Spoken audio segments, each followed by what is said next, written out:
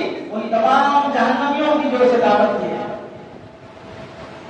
اور یہ اس وقت کے مسلمان جنہوں نے کتنی مظالم سہے، کتنے انہوں نے تکلیفیں جھیلی ہیں، کتنی مشقتیں، اور 1 سال 2 سال نہیں، 70 سال میں ایک نسل ختم ہو کر دوسری نسل جوان بن جاتی ہے۔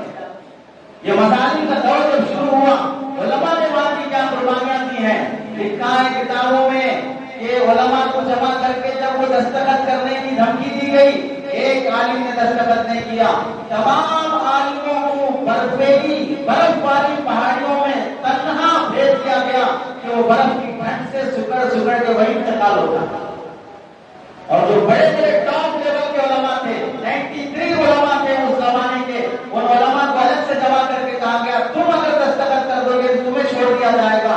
ایک عالم نے بھی دستخط نہیں کیا، پھر انہیں اس زمانے میں اوش شہر کی جنگلی پہاڑیوں میں لے جا کر 2 فٹ چوڑا 5 فٹ لمبا گڑھا کھودنے ہاتھ سے لگایا گیا کہ تم خود اپنے ہاتھ سے 2 فٹ چوڑا اور 5 فٹ گڑھا کھودنے کے بعد چونے کی گولیاں اور علماء کے ہاتھ میں پکڑائی گئی۔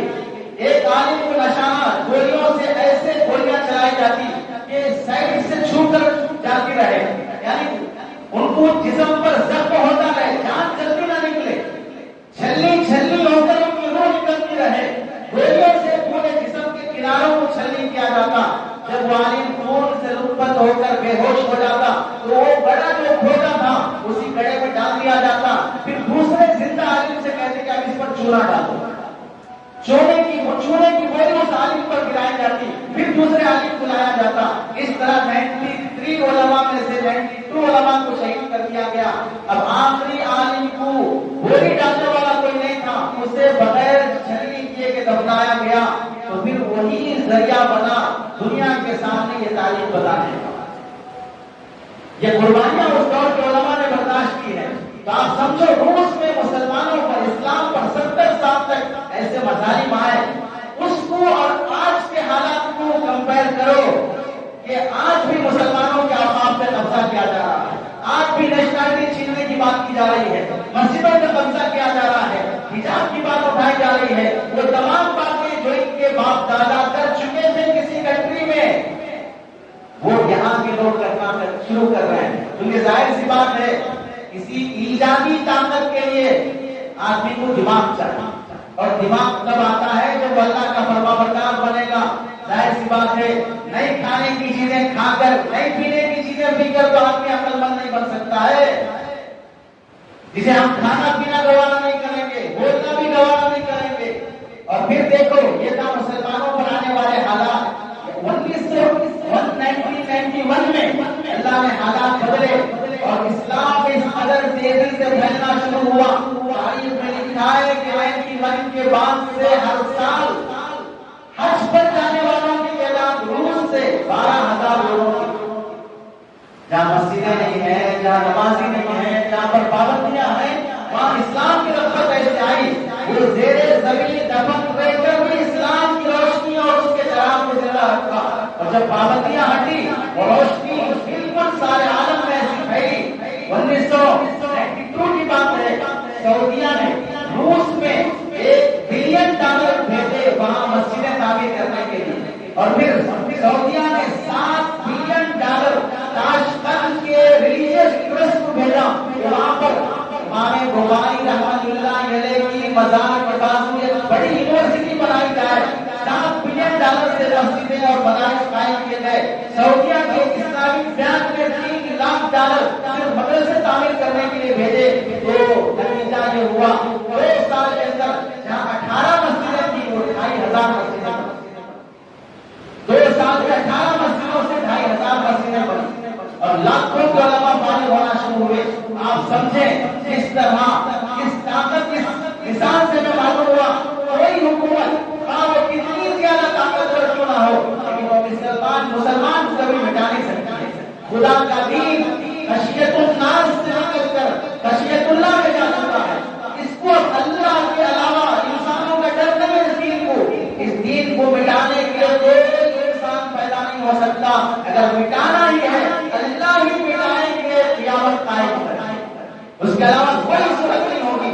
یہ دین خشیت الناس سے خشیت اللہ میں داخل ہو چکا ہے. اور یہ بات یاد رکھ لیں اب اس وقت صرف اللہ اس نظام کو مستحکم کرے گا اور اس کی تکمیل الیوم اکملت لکم دینکم نازل کرنے کے بعد اللہ نے اس کو جو مکمل کیا ہے اب اس کے قیامت تک کوئی اس کے اندر نقص پیدا نہیں کر سکتا ہے. اور یہ بات بھی یاد رکھیں وقتی حالات جو ہر قوم پر آتے ہیں. انسان بچہ بھی ہوتا ہے جوان بھی ہوتا ہے بوڑھا بھی ہوتا ہے صحت مند بھی رہتا ہے بیمار بھی ہوتا ہے. ایسے ہی قومیں کبھی صحت مند بھی رہتی ہیں کبھی بیمار بھی ہوتی ہیں. اس وقت مسلمان قوم بیماری میں چل رہی ہے. دسیوں طرح کے امراض کی شکار ہے. پھر وقت آئے گا اس کی صحت مندی کا کہیں سے نشتر لگایا جائے گا کہیں آپریشن کیا جائے گا کہیں دوائی دی جائے گی کہیں پرہیز رکھنے کہا جائے گا. ان اسباب کو اختیار کرنے کے بعد بھی یہ قوم صحت مند قوم بنے گی. حالات ہمیشہ ایک ساتھ نہیں رہتے ہیں. آپ سمجھ سکتے ہیں سورج پر کبھی بدلی اور بادل چھاتا ہے لیکن اس کی روشنی کو کبھی کوئی بادل چھپا نہیں سکتا. ایسے اسلام سورج کی مثال ہے کبھی کفر کی ظلمت جس پر کبھی غالب نہیں آ سکتی ہے. اس کے ساتھ ہم سمجھیں ایودھیا کا یہ منظر جہاں پر بابری مسجد شہید کر کے رام مندر بنائی گئی ہے وہ شہر اولیاء اللہ کا شہر ولیوں کا شہر ہے. اس شہر میں 6 لاکھ سے زائد آبادی ہے جہاں پر 67% مسلمانوں کی آبادی ہے. 100 بڑی بڑی مسجدیں ہیں بابری مسجد کے علاوہ 54 چھوٹی مسجدیں ہیں. 20-22 بزرگوں کی درگاہیں ہیں اور 100 سے زائد مسلمانوں کے قبرستان ہیں اور 12 سے 14-15 شیعہ کے امام باڑے ہیں. یہ ولیوں کا بزرگوں کا اللہ والوں کا شہر ہے. لیکن ایک مذہبی تشدد اور فرقہ پرست نے ایک اپنے خاص مذہبی پیشوا کو بنیاد بنا کر صرف رام مندر بنانے کے لیے بابری مسجد کا قبضہ نہیں کیا. آس پاس کے کئی اوقاف کی زمینوں پر قبضہ کئی دوسری مسجدوں کو شہید کر دینا وہاں کے مسلمانوں پر وہاں کی زمین تنگ کر دینا. آپ سمجھ لو کہ ابتدا کسی اور شہر کا ہونا تھا لیکن ظلم تنا رہا تھا ہر شہر. کفر اللہ بچا رہا تھا ہر شہر میں. ہر شہر کے لوٹے ہر شہر کے غریب ایسے اچھل کود کر رہے تھے جیسے بارش کے بیٹے کو اچھل کود کرتے ہیں. تو آپ سمجھو کہ وہاں پر کیا حال ہوگا مسلمانوں کے خوف کا. لیکن ان کو ہم کو یہ سمجھنا چاہیے روس میں جیسے حالات ہوئے ہیں اس سے بدتر حالات ہمارے ملک میں نہیں. وہاں جیسے مسلمانوں نے ایمان کو مضبوطی سے تھاما ہے یہاں بھی مسلمانوں کو مضبوطی سے ایمان تھامنا ہوگا. اور یہ بات یاد رکھیں کہ اس کے لیے یہ بات ضروری ہے کہ مسلمان پہلے سچا مسلمان اور بنی کے موقع پر مسلمانوں کی ان شرکیہ اور کفریہ اعمال میں شرکت کرنا یاترا میں نکلنے والوں کا استقبال کرنا انہیں پانی پلانا کھانا کھلانا اور رواداری کے نعرے لگانا اور رام صرف ہمارے نہیں ہے بلکہ سب کے بھی ہیں مسلمانوں کے بھی ہیں فلاں کے بھی ہیں. اس طرح کفر اور اسلام کو برابر کر کے اپنی سیاسی کرسیاں بچانے کے لیے وقت کے فرعونوں کے تلے چاٹنا اس سے کبھی اسلام باقی نہیں رہتا. اس سے کبھی تمہاری نسلوں میں آج تمہاری اولاد مجبور بھی صحیح یا رسمت بھی صحیح جو سجدے مسلوں پہ ہو رہے ہیں وہ سجدے مسلوں پہ ہونے کے بجائے وہ سجدے کسی مٹی کی مورتی کے سامنے ہوں گے.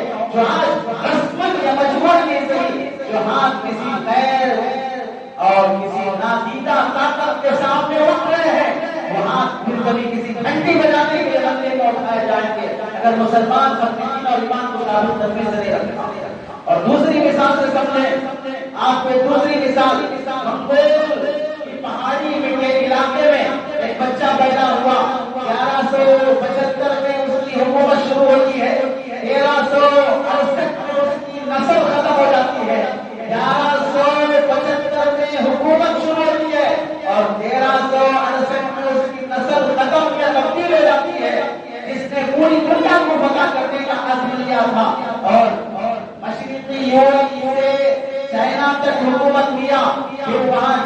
سے ہندوستان کے بڑے حصے پر قبضہ کیا، 1220 میں ترکستان کو تہس نہس کیا، وہاں کے انسانوں کے خون بہائے، بلڈنگوں کو آبادی کو بربادی میں بدل دیا، اور 1246 میں پولینڈ پر قبضہ کیا، اور 1258 میں بغداد کی خوشنما منظر کو، اس کی چاشنی کو اس نے بے رونقی میں بدل دیا، اور پھر وہ چند اشروں کے اندر، چند دہائیوں کے اندر 3 کروڑ مربع کلومیٹر کی زمین پر قبضہ کر اس نے اور اس کی نسل نے 3 کروڑ مربع کلومیٹر کی زمین پر، آج اگر وہ سلطنت ہوتی تو اس کی سلطنت میں 3 ارب سے زائد پاپولیشن ہوگا۔ یہ چند سالوں میں اس نے اپنی نسل کے ساتھ مل کر دنیا کو قبضہ کیا، جس کے اپنی زندگی میں 200 شادیاں، دنیا اسے جانتی ہے چنگیز خان کے نام سے، دنیا اسے جانتی ہے چنگیز خان کے نام سے۔ چنگیز خان، اس کے 4 بیٹے، چوجی خان، چوٹائی خان، اکتائی خان، توری خان، اور توری خان کے 3 بیٹے، مقبول خان، قبلائی خان اور ہلاکو خان۔ ان سب کی بادشاہت کے بعد آخری جو بادشاہ بنا وہ خان، خان، یہاں پر 1368 میں اس کی حکومت ختم ہوتی ہے۔ اور آپ یہاں سمجھیں، اس زمانے میں یہاں تاتاریوں کا ظلم داستان بن کر ہے، یہی وہ دور ہے جب خان کا ان کا دور، ہلاکو خان کا، جہاں تاتاری مسلمانوں پر ایسے مسلط ہوئے۔ علامہ ابن جوزی نے لکھا تھا کہ مسلمانوں کے ان مظالم کو نہ زمین نے کبھی دیکھا ہوگا، نہ آسمان نے کبھی دیکھا ہوگا۔ لکھنے کے لیے ہمارے قلم بھی کاٹتے ہیں کہ جہاں مسلمانوں کے دھڑوں اور سروں کے ڈھیر بنا کر، ڈھیر پر کھڑے ہو کر کوئی للکار رہا ہے کوئی ہمیں ہرانے والا، ہے کوئی ہم سے جنگ کرنے والا، اس طاقت کو کس نے خاک میں ملایا، اس طاقت کو کس نے اسلام قبول کرنے پر مجبور کیا؟ دنیا کا کوئی مذہب نہیں ہے جو انہیں ہرا سکا سوائے اسلام۔ اس ظالم قوم کو متاثر کر سکا وہ صرف مسلمانوں نے متاثر کیا۔ چنانچہ اس خاندان کا ایک بادشاہ تغلق تیمور خان، اسے شکار کا بہت شوق تھا، شکار کے لیے نکلا تو ایک بزرگ نظر آئے جنگل میں، شیخ جمال الدین رحمت اللہ علیہ۔ ان کو دیکھ کر بڑی حقارت سے کہا، تم سے تو ہمارا ایران کا کتا بہتر ہے۔ وہ ان بزرگ نے جذبات میں آ کر جواب دینے کے بجائے انہوں نے کہا، ہاں یہ اس وقت ہوتا کہ اگر اللہ ہمیں وہ نعمت نہ دیتا تو نعمت اسلام کہلاتی ہے، اور اس نعمت پر ہم نہ جیتے اور اس نعمت پر ہم نہ مرتے تو پھر تو ہم سے تمہارے ایران کا کتا ہی بہتر ہے۔ یہ بات اس کو لگی اور اس نے کہا کہ کون سی نعمت دیتے ہو جس کے ہونے سے تم مردے سے بہتر، نہ ہونے سے مردے سے بدتر ہو جاتے ہو؟ اسلام کی نعمت ہے۔ اسلام کو سمجھایا، اس کا انٹروڈکشن ہوا اور اس نے کہا اتنا صحیح مذہب، اتنا پرسکون مذہب میں قبول کرنا چاہتا ہوں، مسلمان بننا چاہتا ہوں، لیکن ابھی میں شہزادہ ہوں، مسلمان ہو جاؤں گا تو میرا باپ مجھے بادشاہ سے نکال دے گا، بہتر ہے میں مسلمان بننے کے، میں بادشاہ بننے کے بعد آ کر مجھے دعوت دو۔ باپ مرا، شہزادہ بادشاہ بنا۔ شیخ جمال الدین نے اپنے بیٹے کو وصیت کی، میری زندگی ساتھ نہ دے تو میں تمہیں وصیت کرتا ہوں تاکہ تیمور تغلق خان کو یاد دلانا میرا وعدہ کہ وہ اسلام قبول کرنے کا وعدہ کیا تھا۔ اب وہ بیٹا گیا، کیلے سے کھڑے ہو کر زور سے آنا دینے لگا، بادشاہ کی نیند میں ڈسٹرب ہوا، بلاد میں اس وقت آنا دے رہا ہے۔ جب آئے تو اس نے اپنے والد کا وعدہ یاد دلایا، اس نے کہا ہاں تمہارے والد سے میرا وعدہ تھا، دل میں نور تھا ایمان قبول کرنے کا تو فوراً اسلام قبول کیا، تنہا نہیں اپنی مملکت کے 10 لاکھ لوگوں کو اسلام قبول کیا۔ دوسرا سبق ملا، چنگیز خان سے شروع ہو کر ہلاکو خان میں ختم ہونے والی یہ طاقت کو متاثر کرنے والی چیز صرف اسلام، لیکن ایمان پر ثابت رہنا۔ آج بھی یاد رکھ لیں، آج بھی جب چنگیز خان کی حکومت ختم ہوگی، جہاں اس کی حکومت ختم ہوگی، اللہ نے وہیں سے سلطنت عثمانیہ کو شروع کیا۔ ادھر سعودیہ میں، عراق میں سلطنت عثمانیہ شروع ہوگی، اور پھر ادھر ایشیا میں، انڈیا، ایشیا میں بہت شہید شاہیت جو شروع ہوئی چنگیز خان کی حکومت ختم ہونے کے بعد شروع ہوئی، جہاں حکومتوں کو زوال ہوا، ظالم حکومتیں، مسلمان حکومتوں کو اللہ نے عروج دیا ہے. ہر ظالم اپنے غروب ہونے کے ٹائم پر دھڑدھڑاتا ہے، جیسے چراغ بجھنے سے پہلے ٹمٹماتا ہے، ویسے ہی ظلم بھی اپنے ڈوبنے سے پہلے وہ دھڑدھڑاتا ہے. یہ ظلم کے ڈوبنے کا دور ہے، مسلمانوں کے ثابت قدمی کا دور ہے. لیکن تاریخ ہمیں دعوت دیتی ہے کہ تم میں سے ہر شخص کو جمال الدین بننا ہوگا، تم میں سے ہر شخص کو وقت کا داعی بننا ہوگا. ایک سچا مسلمان بن کر اسلام کا پیغام عام کرنے والا مسلمان ایک نمائندہ بننا ہوگا، تب جا کر تاریخ کا خیال بدل سکتا ہے. کیونکہ تاریخ اور فطرت اس بات کی گواہ ہے، مسلمان ہی ایک ایسا شخص ہے جو مذہب کا پرچار کرنے میں نڈر رہتا ہے. اور اسلام فطرت سے موافق، دل کی آواز عقل کے موافق ہے. اس کا صرف عالم نہیں، اس کا عالم بھی داعی بن سکتا ہے. دوسرے مذاہب کتنے ہٹے ہوئے ہیں، کتنے عقل سے پیدل ہیں، اس میں داعی بننے کے لیے ٹریننگ کرنا پڑتا ہے، کیونکہ الٹی باتوں کو سیدھا بنا کر پیش کرنا پڑتا ہے تو دماغ کی اس طرح بغیر نہیں ہوتا. اور اسلام اتنا عقل کے موافق، فطرت کے موافق، اتنا سادہ سیدھا اٹریکشن والا ہے کہ اس کا ہر فرد داعی بن سکتا ہے. اور اس آواز کو انکار کرنے والا خود کو انکار کرنے والا ہوگا، فطرت کا انکار کرنے والا. اور آپ دیکھیں تیسری مثال، جہاں ظلم کو عروج ملے، پھر زوال ہو، پھر اسلام کو عروج ملے. تیسری مثال لندن کا ایک مشہور اخبار ٹائمز، 2 اپریل 1972 میں خصوصی شمارہ وہاں سے شائع ہوا. لکھنے والا انگریز ہے، مسلمان نہیں ہے. دا ورلڈ آف اسلام، اس نے یہ میگزین میں لکھا. اور اس نے کیا لکھا؟ مجھے سب سے زیادہ تعجب لگنے والی بات یہ ہے کہ اسلام کی غیر معمولی تیز رفتاری کے ساتھ دنیا میں پھیل رہا ہے. کون اندازہ کر سکتا تھا کہ مکے کا ایک تاجر، تجارت کی قافلوں کا سردار، جو بزنس میں مہارت رکھتا تھا، اس کو اس کے وطن سے نکال دیا گیا. اور جو رات کے اندھیرے میں اپنا شہر مکہ چھوڑ کر مدینے میں جا کے بنا لی. ایسے غریب الوطن کو ایک ایسا موقع ہاتھ آئے گا تو ایسا مذہب قائم کرے گا جو مذہب صرف 1 صدی کے اندر دنیا کی تمام مذہبی تہذیبوں کو ختم کر کے، غیر مذہبی تہذیبوں کو ختم کر کے تہذیبی دنیا کے آگے سے زائد حصے پر حاوی ہو جائے. کون سوچ سکتا؟ اللہ کے نبی علیہ السلام ہجرت کی رات جیسے تنہا چھپ کے گئے ہیں، کیا اس وقت کوئی مسلمان سوچ سکتا تھا کہ پوری دنیا میں اسلام پھیلے گا؟ مکے میں پھر توحید کے نعرے ہوں گے، اس مکہ مکرمہ سے نکالا جا رہا ہے. اس وقت کی سپر پاور طاقتیں ہاتھ میں ہٹیں گی. صحابہ اکرام ان سے آنکھوں میں آنکھیں ڈال کر انہیں ان کی حیثیت دکھائیں گے. کوئی نہیں سوچ سکتا تھا. یہی وجہ ہے کہ مکہ مکرمہ میں 360 بت رکھ دیے گئے. نبی کریم صلی اللہ علیہ وسلم کو وہاں سے نکالا گیا.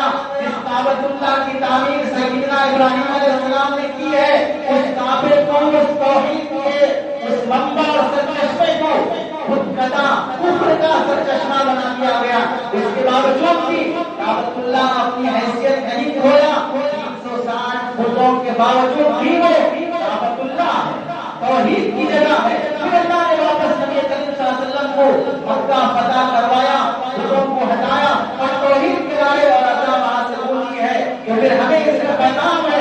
اس وقت اگر بابری مسجد میں ایک بت آیا ہے، 360 بتوں کے بعد بھی کعبۃ اللہ کا کچھ نہیں ہوا. یہاں پر بابری مسجد میں ایک بت آیا ہے، واپس پھر آزاد ہو گئی. تاریخ اللہ پھر دہراتے ہیں، تلک الایام نداولها بین الناس. صبح شام، رات دن، یہ اللہ کا نظام ہے.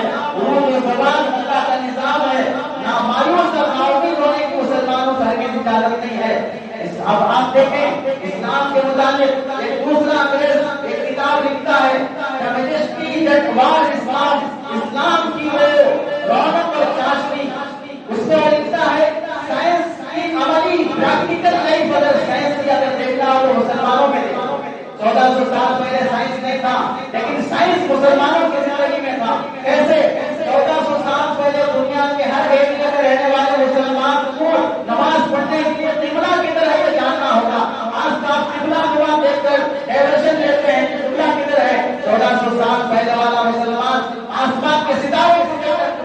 معلوم کرتا تھا، چلنے والے سورج اور چاند کو دیکھ کر وہ سمت معلوم کرتا تھا۔ دنیا سائنس ترقی کر کے بتا رہی ہے فلیٹ کا رونق کدھر ہونا چاہیے، اس وقت مسلمان صرف جان دیا کرتا تھا۔ روزے میں ہمیں ٹائم ٹیبل سکھایا گیا، زکات کے ذریعے سے ہمیں حساب سکھایا گیا، حج کے ذریعے سے ہمیں جغرافیہ کا علم سکھایا گیا۔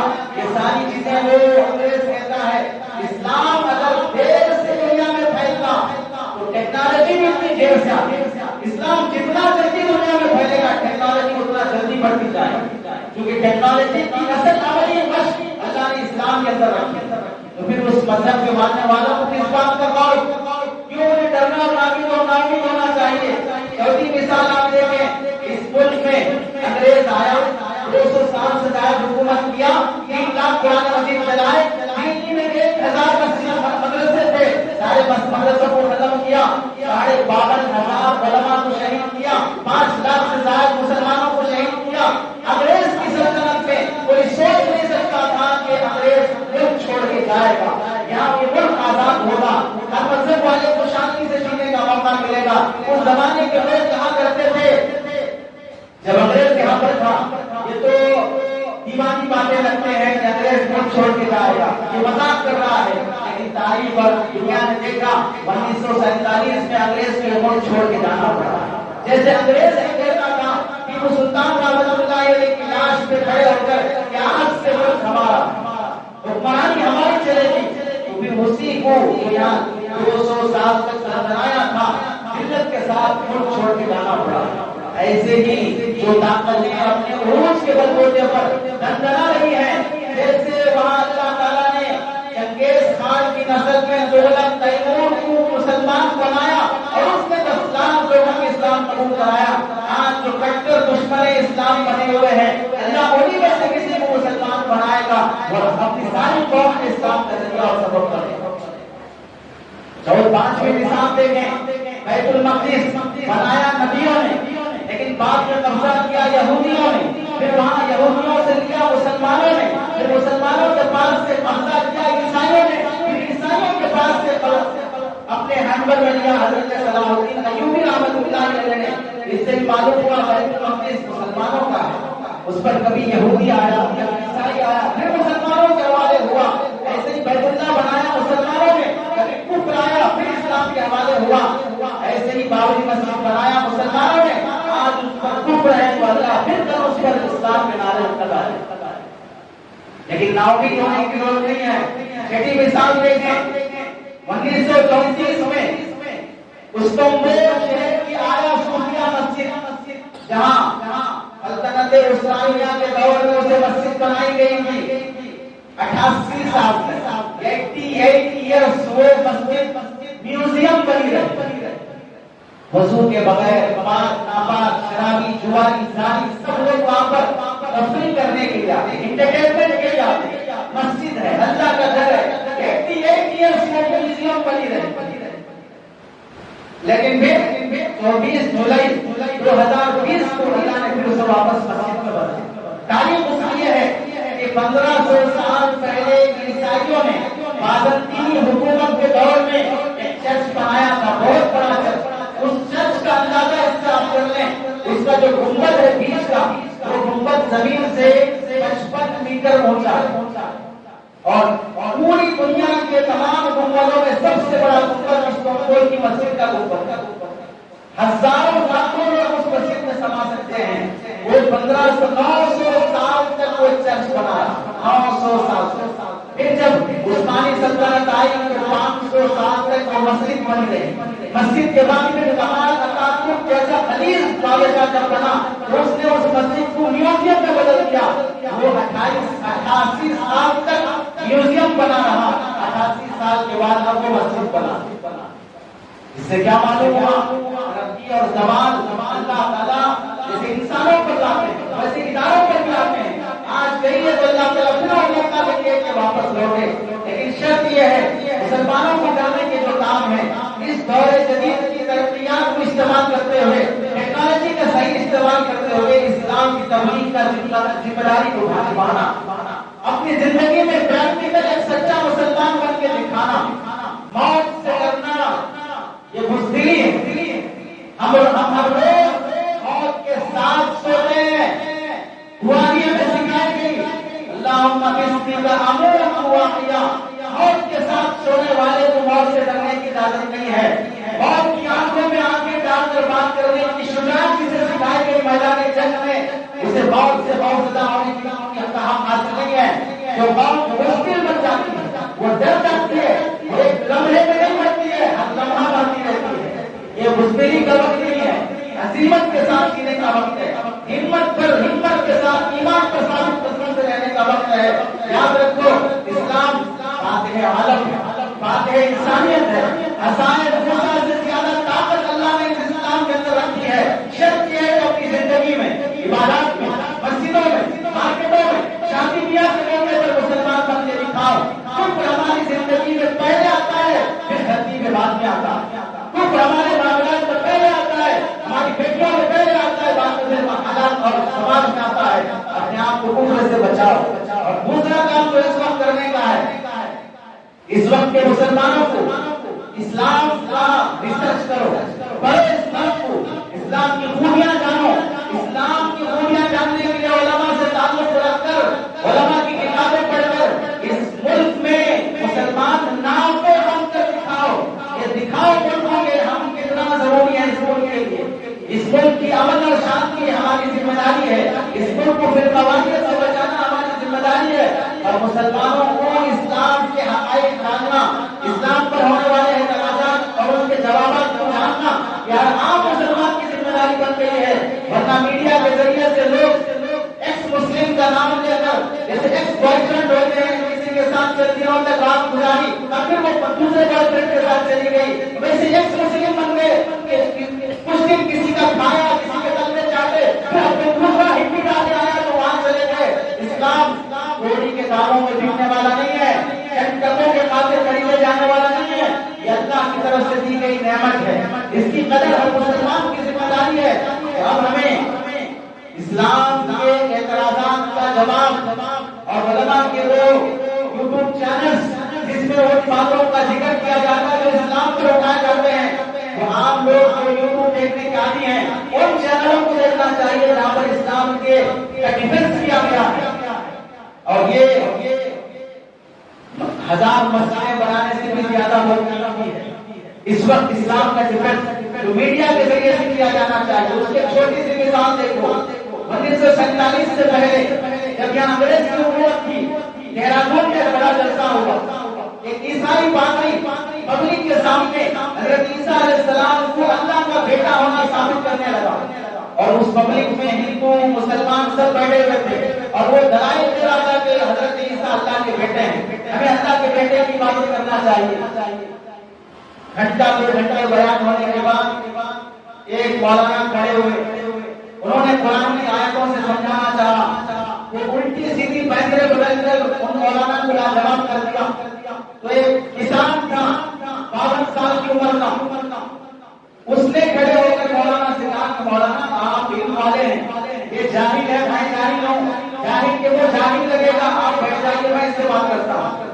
وہ کسان 52 سال کی عمر کا اس پادری سے کہا اللہ کی عمر کتنی ہے؟ اس نے کہا جی بات میں اللہ کی عمر پوچھتے ہو، اللہ لا نہایت، اس کی کوئی عمر نہیں ہے، ہزاروں کروڑ سالوں سے زیادہ ہے. اچھا اتنی زیادہ ہے اللہ کی عمر؟ اللہ کے کتنے بیٹے ہیں؟ عیسائی نے کہا اللہ کا ایک ہی بیٹا ہے حضرت عیسیٰ علیہ السلام. یہ کسان کہنے لگا پاگل ہو گئے، اتنی سالوں میں ایک ہی بیٹا جن سکا، 52 سال میں 12 بیٹے جن لیے. اتنے سال میں پھر اللہ ایک ہی بیٹا جنا، 52 سال میں 12 بیٹے جن لیا. یہ جواب سنا تھا، ایک ہی جواب نہیں ہے لیکن پھر بھی لاجواب کرنے والا جواب تھا. میدان میں تالیاں بجی، دوسرے دن اخبار میں چھپا کے پادری ہار گیا مسلمان کی. میڈیا کے ذریعے سے جواب دینا اور اس کو لاجواب کرنا اس وقت ان نوجوانوں کی ذمہ داری ہے جو فالتو چور سوری ادھر کے کارٹون بنا کر اپنی زندگی برباد کر رہے ہیں. اور اس کے ساتھ یہ بھی دیکھو کہ معلوم ہوا کہ مسلمانوں میں ایک کسان بھی اسلام کا داعی بن سکتا ہے، ایک کسان بھی اسلام کے ہونے والے اعتراض کا جواب دے سکتا ہے. لیکن سچ یہ ہے کہ مسلمان پر اسلام نہیں پڑھا. ہم نہ اسلام کو پڑھا نہ علماء کو سنا. جمعہ کا بیان جو ہوتا ہے بیان شروع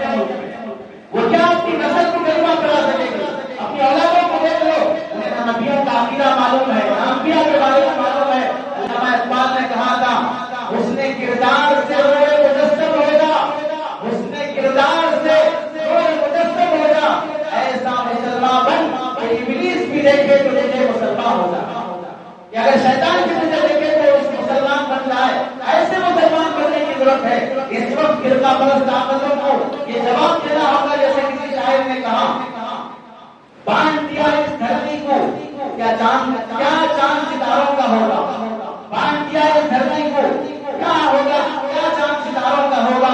ندیوں کے کچھ نام رکھے, بہتی داروں کا کیا ہوگا. شیو کی گنگا بھی پانی ہے, آب زمزم بھی پانی ہے, ملا بھی پیے پنڈت بھی پیے, پانی کا مذہب کیا ہوگا. ان فرقہ پرستوں سے پوچھو سورج الگ بناؤ گے, ان فرقہ پرستوں سے پوچھو سورج الگ بناؤ گے. ایک ہوا میں سانس ہے سب کی, کیا ہوا بھی الگ چلاؤ گے. نسلوں کا کرے جو بنٹوارا, بہتر وہ قوم کا ڈھونگی ہے. نسلوں کا کرے بنٹوارا, بہتر وہ قوم کا ڈھونگی ہے. کیا خدا نے مندر توڑا تھا یا رام نے مسجد توڑی. اس طرح مذہب کے نام پر لوگ جو اس وقت ایک مندر کی ابتدا ہو گئی, ملک کی مہنگائی ختم ہو گئی, ان پڑھے لکھے نوجوانوں کو نوکریاں مل گئی, کالا دھن واپس آ گیا, ملک کی جو کرپشن چل رہا ہے وہ ختم ہو گیا, ملک میں رہنے والے مقروض کسان پھانسی لے رہے وہ سے ختم ہو گیا. امر اور شانتی کون سا مسئلہ حل ہو گیا ملک کا ایک مندر کی ابتدا کرنے سے. نام ایشوز مسائل کو ایشوز بنا کر اصل میں 2024 کا الیکشن جیتنے کی کوشش ہے, اور پھر اس پر ستم والا ہے ستم. ہمارے مسلمان نوجوان ایک منور فاروقی کیا کسی بھی بات میں جیت جائے گا, سب کے سب چھکے بن کر اس کی خوشی منانے جائیں گے. ایک طرف تمہاری رام مبارک مسجد شہید کی جائے گی, تمہیں اس میں سجدے کرنے کے لیے مسجد پہ آنے کی توفیق نہیں ہوتی ہے. دوسری طرف جامعہ مسجد کے تہخانے میں پوجا کرنے کی اجازت دے دی جاتی ہے, اس پر تمہیں آنچے کا آنچوں میں سجدے کرنے کی توفیق نہیں ہوتی ہے. علماء اور مدرسوں اور مسجدوں کو راتوں رات اٹھا دیا جاتا ہے, اس پر تمہیں رونے اور غم منانے کی توفیق نہیں ہوتی ہے. ایک منور فاروق کی مسجد جانا تمہاری نسلوں کو خوش کر دیتا ہے, ریالیاں نکالتے ہو, اللہ بچا دیتے ہو. نوجوانوں کی سوچ ان کا رخ کدھر جانا ہے. آج ہمارے سینوں میں قرآن کی عظمت نہیں ہے جتنا گانے والے کبھیوں کی عظمت ہے. ہمارے سینوں میں حدیث رسول کی عظمت نہیں ہے جتنا ان فلم اسٹاروں کی اور ہیروئن کی اور ویپیز کی جو قدر ہمارے سینوں میں ہے. ایک شو دیکھنے کے لیے لاکھوں روپے دے کر یہاں سے ممبئی کا سفر کر کے جائے گا, لیکن مسجد کو بچانے کے لیے, ایک امام کو بچانے کے لیے, ایک مکتب کو بچانے کے لیے, اس کی تنخواہ کی ذمہ داری کو لینا نہیں چاہے گا. سنو, یہی حال رہے گا. آنے والی نسلیں ہماری قبروں پر فاتحہ پڑھنے کے بجائے ہماری قبروں پر پیشاب کرنے کے لیے. یہ ظالم تھے جنہوں نے ایمان کی حفاظت نہیں کی, یہ ظالم تھے جنہوں نے کلمہ کی حفاظت نہیں کیا. نام مایوس ہوئے بغیر اسلام کو مضبوطی سے تھامنا. آپ دیکھو ایک بندہ کھڑا ہو جاتا ہے تو اللہ سے کتنا کام لیتے ہیں. فائز کا رہنے والا عبدالرحمان سمیت نامی ایک شخص 29 سال افریقہ کے جنگلوں میں کام کرتا ہے. غریبی ہے, غریب ملک میں بادشاہوں کا دیوا ہے, لیکن غریب ملک میں جا کر 29 سال محنت کرتا ہے. 29 سال محنت کے نتیجے میں اللہ نے کیا رنگ دکھایا. 1,10,20,000 مسلمانوں 10,000 لوگوں کو اس نے کلمہ پڑھایا. 1,10,20,000 لوگوں کو اس نے کلمہ پڑھایا. 5,700 مسجدیں بنائی. 15,000 یتیموں کو اپنی کفالت میں لے کر انہیں پڑھا لکھا کر بڑا کیا.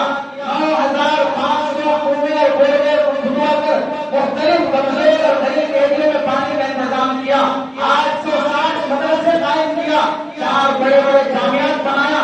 204 اسلامک سینٹر قائم کیا. تنہا ایک شخص نے کیا.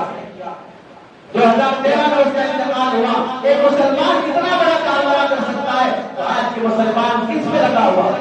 انسٹاگرام پر زندگی گزر رہی ہے, فیس بک پر زندگی گزر رہی ہے, میڈیا میں زندگی گزر رہی ہے. پہلے ہم مسلمان اسلام کے بنے, بعد میں اللہ تعالیٰ اسلام کو ساری دنیا میں عام کرے گا. اللہ سے دعا ہے کہ دعوت کی توفیق نصیب فرمائے. آمین.